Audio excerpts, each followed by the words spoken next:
We all know the cliche of the midlife crisis, the man who buys a sports car, runs away with somebody half his age, chasing the life he feels he never got to live. Well, that's not the reality for most men. I do think there's a certain element of truth in the spirit of that energy. I often hear from men about this idea of restlessness, different from unhappiness or dissatisfaction. It's a pull towards something different. They may be craving adventure or novelty, or just to break free from the weight of their responsibilities. If you've ever wanted to move away to start all over again, go out on a wild night on the town with your buddies, or even have a steamy sexual affair with an old flame, you're not alone. And often, as those thoughts surface, they're also followed by guilt or judgment because you also really appreciate the life that you have today. But here's the thing, when you try to suppress your restlessness, it doesn't disappear, it builds. And this can lead men to making impulsive or reckless decisions like quitting their job in a moment of anger, having an affair, or buying that too fast motorbike. Not because they truly want them, but because they've been pushing away these feelings of restlessness. And when that pressure breaks, it tends to happen in dramatic ways. Today, we'll explore why the urge to rebel shows up in midlife, what it actually means, and how to channel it in a way that serves you without blowing up your whole life. Hi, I'm Brendan, a former executive who works with high achieving males, helping them explore the deeper truths related to success, purpose, and fulfillment. Together, we'll turn restlessness into clarity and emptiness into meaning. Welcome to the channel. I'm glad you're here. One of the common themes that shows up in midlife is this idea of restlessness, maybe a desire to return to the fun of our teens or early 20s. And more than nostalgia, I think it's actually a signal. It is that desire to break free from expectations, to have fun and not always be worried about the consequences. I think this makes sense. Being a responsible adult is hard work, and this peaks in midlife. We are taking on responsible and senior roles. We are planning for retirement. We may be caring for children or an aging parent. And the road to get here required a certain amount of focus and discipline and stability. And while we're happy with the success that we've realized, sometimes we can also feel trapped within it. You're no longer wondering who you'll become. You know who you are. You know your success, the home you've built, and the reputation you have. This can be very rewarding, but can also feel somewhat constraining.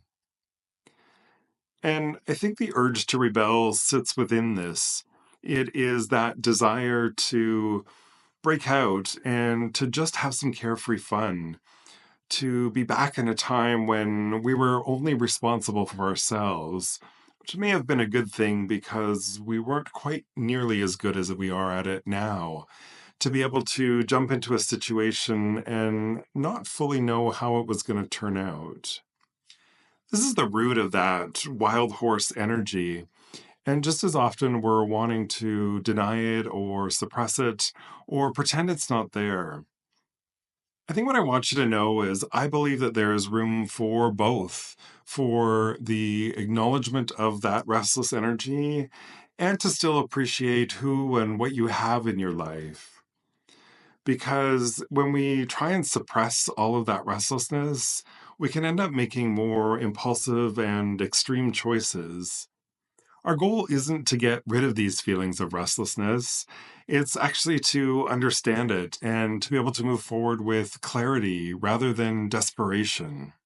If you think back to your teenage years, you may recall a time of pushing back against authority, pushing back against your parents, your teachers, or even societal expectations. And more than civil rebellion, it was actually a really important part of your development. It was a stage where you were able to begin to differentiate yourself and really form your own identity. And now, many decades later, we find ourselves in a similar situation. Experts have a term for it. They've called it midolescence.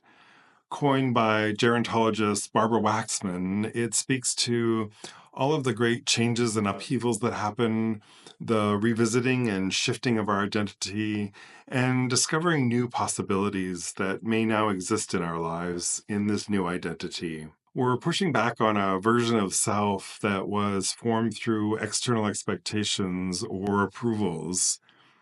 Our path to date has involved career ambition, societal expectations, and different roles that we've played. And this is a period where we may start to question all of that. We might ask ourselves who we really are, if everything we've worked for has been worth it. We may wonder if that person staring back at us in the mirror or in our email signature, that title and name, really represents who we are or feels like a particular mask that we're wearing. We might even wonder what the next challenge will be, what the next mountain to climb will be. I think this can be a really pivotal moment. And if we can lean in with intention, I think we really create the opportunity for meaningful transformation. But if we try and push all of that down or push it aside, we risk having it explode in ways that we hadn't anticipated. And not all rebellion is created equally. It can be destructive or it can be useful and transformative. Some examples of unhealthy rebellion include quitting your job on a whim, having an affair to feel desirable, or engaging in adrenaline seeking activities such as reckless spending or thrill seeking, designed to act as a form of escapism. These really speak to an urgent need to break that tension where these desires and sensations have been ignored or suppressed for so long that they start to turn into self destructive behavior. Healthier rebellious activities might include questioning your direction while still making intentional changes, finding healthier ways to get more space or excitement in your life. And if you feel locked into a particular identity or way of being, taking the time to reflect on what a truer or more aligned version might feel like for you. The difference between them is one is quite reactive and the other is intentional. The problem isn't that we want to make changes in our life or have a break from all that adulting. It's that when we fail to give space for these sensations or desires, we can end up making knee jerk decisions that we later regret. So, if you're feeling this restlessness or pull towards rebellion, here's some things that you can do. One, acknowledge these feelings without guilt. Your desire for freedom or fun or passion doesn't mean that you don't appreciate what you have. Being able to acknowledge and understand that these desires are present makes a lot of sense. To be able to talk about this with a trusted friend, a mentor, or a coach. Being able to say out loud what feels a little bit taboo in a setting without judgment starts to bring that pressure down, and identifying your desires and impulses that need to break out of the ordinary gives you a chance to explore what might sit underneath it and what your real needs in this moment really are. Three, be able to tap into some of that youthful energy again. Go away on a trip, even if it's just for a weekend, maybe even a solo trip if your life allows for it. Find a physical challenge to get a little bit more adrenaline into your life. Find some time that isn't productive or part of your obligations. Go out for the sake of going out. And even better, if you can turn off your phone and find activities that push you a little bit more just to be in the moment. Things like live music can be great for this. And lastly, just allowing for a little bit more spontaneity in your life. Your restlessness is a message, an invitation to evolve. And that evolution doesn't have to be destructive. You can find freedom without blowing up your whole life. Your adolescence may leave you wondering, who am I? And you don't have to erase everything to bring excitement into your life.